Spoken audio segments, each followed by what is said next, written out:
E aí pessoal, tudo jóia? Hoje nós vamos comentar sobre aquele caso do animal com ascite. Ele é um caso bastante interessante, mas ele não começou daquela forma que nós vimos, né? Nós temos o início do quadro de um atendimento que nós realizamos no final de dezembro, um pouco antes do Natal, né? Foi bem apertado ali. E houveram mortes na propriedade, né? Animais com morte rápida, né? Muitos deles foram encontrados mortos. E na necrópsia a gente fica bem evidente, a gente vê aqui o padrão, né, lobular evidente, ou o padrão de noz moscada, né? Não é o noz moscada cardíaco, mas é muito semelhante. A gente vê aí o fígado noz moscada caracterizando a necrose hepática, que foi confirmado histologicamente. Na época, como era final de ano, estava bem corrido, a universidade próximo de fechar, nós não conseguimos concluir a causa, né? Ficou concluído o diagnóstico morfológico, né, que tratava-se de um caso de hepatopatia tóxica aguda. No entanto, não conseguimos fechar o diagnóstico, encontrar a causa, né? Provavelmente relacionado a alguma planta que causa necrose hepática aguda, né? Mas precisava andar mais no pasto e localizar a planta, que não foi realizado à época.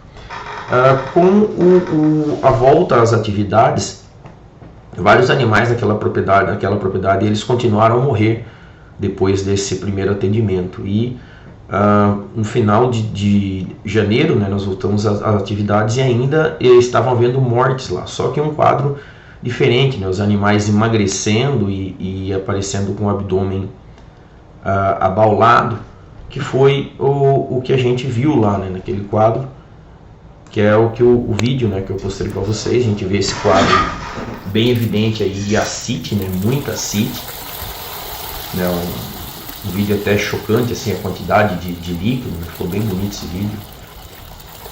E nós vimos também ali o padrão, né, que indicava para a gente ali alguma coisa mais crônica, né? A gente observa aí no padrão capsular e na superfície de corte também a gente observa, né, esse isolamento dos lóbulos hepáticos, né, que macroscopicamente indica uma lesão decorrente de fibrose hepática, né? E esse padrão ele foi confirmado, né, na histologia. A gente vê a proliferação do tecido fibroso ao redor dos lóbulos hepáticos, isolando os lóbulos, né, que dava na macroscopia, né, esse aspecto arredondadinho que a gente vê dos lóbulos. E aqui também a gente vê aí o isolamento dos lóbulos hepáticos, né? A gente vê essa imagem na microscopia e foi confirmado através do tricrômico de Masson. Professor, mas não está tão azul. É que nós temos aí proliferação do tecido fibroso e ainda não há tanta deposição de colágeno, né? Por isso que não ficou tão azul, mas a gente vê que nessas áreas em que há a deposição do tecido fibroso, né, está começando a ficar azulado, né, porque ali há muito fibroblasto, mas ainda não tem tanto colágeno, e o tricrômico de Masson ele marca muito colágeno. Mas caracterizou para a gente aí realmente um quadro de fibrose hepática, né? E nós olhando, né, no maior aumento, nós podemos observar que além da proliferação do tecido conjuntivo fibroso, nós temos grande quantidade de células hepatócitos muito maior que os outros, né? Uma característica chamada de megalocitose. Então nós temos um quadro de fibrose hepática com megalocitose. Isso leva muito a gente a pensar em plantas com alcaloide pirrazolidínico. Essas plantas, quando consumidas em grande quantidade ou repetidas vezes, elas podem causar um quadro de necrose hepática aguda. E os animais que não desenvolveram necrose hepática aguda podem desenvolver fibrose hepática crônica, né, chegando a um quadro de cirrose, né? Muitos animais podem demorar meses e tem registro, né, no trabalho do professor Tokarnia, até um ano depois de ter consumido a planta, os animais foram adoecer um ano depois, né? Então, se eles consumirem uma grande quantidade ou várias vezes, né, várias doses repetidas, eles podem ter necrose hepática aguda, como nós vimos lá no início do caso. E os animais que não morreram necrose hepática aguda podem desenvolver fibrose, que a gente viu no retorno às atividades agora no final de janeiro, início de fevereiro. Quando nós falamos em alcaloide, né, isso caracteriza para a gente, né, alcaloide pirrazolidínico, e essas plantas que contêm alcaloide, né, o alcaloide ele impede a célula de fazer a multiplicação celular, então ela fica na fase de síntese e ela vai aumentando, né, de tamanho.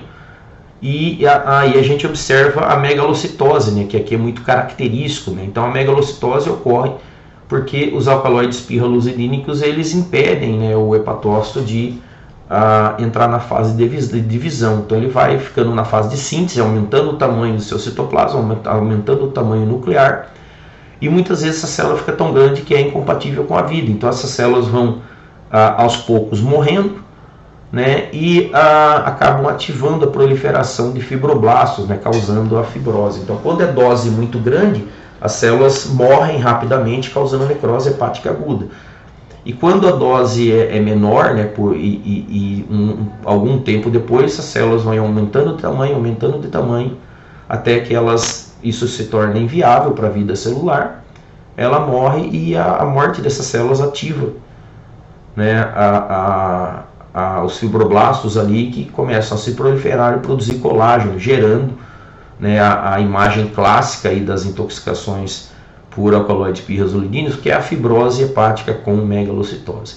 Quando nós falamos em plantas que causam fibrose hepática aguda no Brasil, né, nós temos a mais importante delas, né, lá no sul, o Senécio brasiliense, né, aliás, várias espécies de Senécio, né, não só o brasiliense. Mas o senécio é talvez a planta de maior importância, ela ocorre praticamente só no sul e sudeste, né? Não existe senécio no centro-oeste, né? Mas é uma planta extremamente importante para o sul do Brasil. Tem com uma menor importância no Brasil também o Equio plantaginum, né? Mas é uma importância muito menor que o senécio.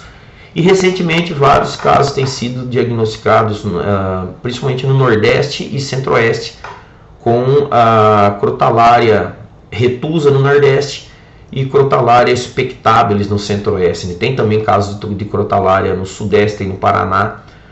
A Crotalaria é amplamente utilizada aí, né? Então é uma planta aí que vem com uma importância crescente, né? Mas principalmente a Crotalaria retusa no nordeste e Crotalaria spectabilis no centro-oeste, né? Então seriam as plantas de importância no Brasil. Professor, mas então o caso que vocês pegaram era de Crotalaria? Eu falei, nós não sabemos ainda. Nós sabemos que é alcaloide pirrazolidínico, mas ainda não encontramos. Mas como não encontraram, professor? Era uma fazenda de 5.000 hectares. Né? Então nós fizemos uma visita agora no início de fevereiro e vamos retornar agora à fazenda só para andar mesmo. Né? Porque quando a gente fala em intoxicação por planta, tem essa importância, né, de você encontrar qual seria a planta tóxica, né? E nós ainda não encontramos. Então não podemos afirmar de que se trata de Crotalaria, mas com a nossa experiência, né, é a planta mais frequente aqui. Pode estar se tratando de uma planta nova? Pode ser também uma planta ainda não estudada, né? Às vezes isso ocorre, mas nós temos que andar mais piquetes, né? Verificar nesse período do final do ano até agora em que piquetes esses animais estiveram e rodar esses piquetes tentando localizar a planta. Isso é muito importante quando nós falamos de diagnóstico de planta, né? Geralmente a gente localizar a planta na propriedade. E uma outra coisa me chamou a atenção, né, nos comentários dessa postagem, que muita gente falava em intoxicação ponto. Né? E alguns leigos, tudo bem, a gente sabe que a pessoa é leiga, mas me preocupa quando médicos veterinários utilizam esse termo, né? Recentemente eu vi uma postagem do professor Flávio Caldeira falando sobre virose e clostridiose, né? Que o médico, quando a gente fica frustrado quando um médico fala pra gente que a gente está com virose, mas faz um pouco de sentido o médico usar esse termo, porque eles tratam como virose doenças que têm aspectos clínicos comuns, né? Todas elas causam dor no corpo, causam indisposição, né? Então eles tratam como virose, apesar de não saber ainda o vírus, mas a clínica ela é semelhante. Mas na medicina veterinária a gente trata como clostridioses, só que botulismo clinicamente não tem nada a ver com tétano, que clinicamente é diferente de hemoglobinuria bacilar, né, que é diferente de carbúnculo. Então nós estamos errando muito mais do que os médicos quando nós falamos em clostridioses, né, tratando como se fosse uma doença só, porque são doenças extremamente diferentes, clínica e patologicamente. E a mesma coisa eu posso falar com relação a plantas, né, quando a gente fala assim, esse é um quadro de intoxicação. Intoxicação por o quê? Porque as plantas tóxicas, elas têm princípios ativos, e os princípios ativos muitas vezes são diferentes. Então as plantas que causam necrose, hepatopatias, elas têm uma clínica diferente das plantas que causam perturbação nervosa, as plantas tremogênicas, por exemplo, ou mesmo plantas que causam necrose muscular. Então a clínica é totalmente diferente. Então não dá pra gente só falar intoxicação por plantas. Que grupo de plantas? Eu penso nas plantas que causam necrose muscular. Foi ok, aí eu vou pensar em Senna occidentalis, Senna obtusifolia, né? Podemos pensar num produto, né, Gocipol, ou mesmo também em antibióticos ionófilos, né? Tudo isso entraria num grande grupo de diagnósticos diferenciais. Mas quando um médico veterinário fala só em planta tóxica, eu falei, não, mas nós temos que saber de que ou se não só intoxicação, né, que é pior ainda do que planta só, porque quando a gente fala só em intoxicação, nós temos micotoxinas, nós temos produtos químicos, né? Então não existe esse diagnóstico, né, intoxicação. É intoxicação por ok. Quando a gente fala em plantas, de que grupo? Né? No caso aqui nós estamos falando em plantas que contêm alcaloide pirrazolidínico, ou pelo menos chegar no grupo das plantas hepatotóxicas, pensar nas hepatotóxicas, né? Porque o quadro clínico é totalmente diferente, né? Se a gente pegar plantas hemolíticas, por exemplo, nós teríamos hemoglobinúria com a urina cor de Coca-Cola, né? Urina enegrecida. É um quadro muito diferente. Então a gente não pode pegar o pacote e intoxicar, é um sinal de intoxicação. Os sinais não são os mesmos.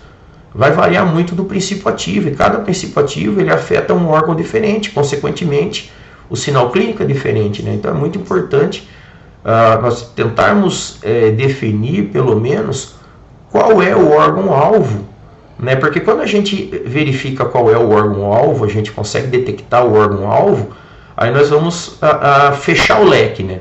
Por exemplo, aqui a gente viu, olha, é uma planta que causa cirrose. Poxa, nós temos só 3 no Brasil. Olha como fica fácil o diagnóstico, né? Então, nós temos que pensar dessa forma, chegar pelo menos ao grupo de plantas, né? Qual é o órgão afetado, que quando a gente chega ao órgão afetado, o leque fecha muito, né? E nós acabamos com um grupo bem menor de plantas, né? Para procurar, para buscar na propriedade. Tá joia, gente? Obrigado pela interação. Quem não nos segue ainda, por favor, siga lá a página, né, o perfil, para nos ajudar. E em breve a gente vem com um novo conteúdo aí, com desfecho de mais um caso clínico. Tá joia? Um abração a todos. Fiquem bem.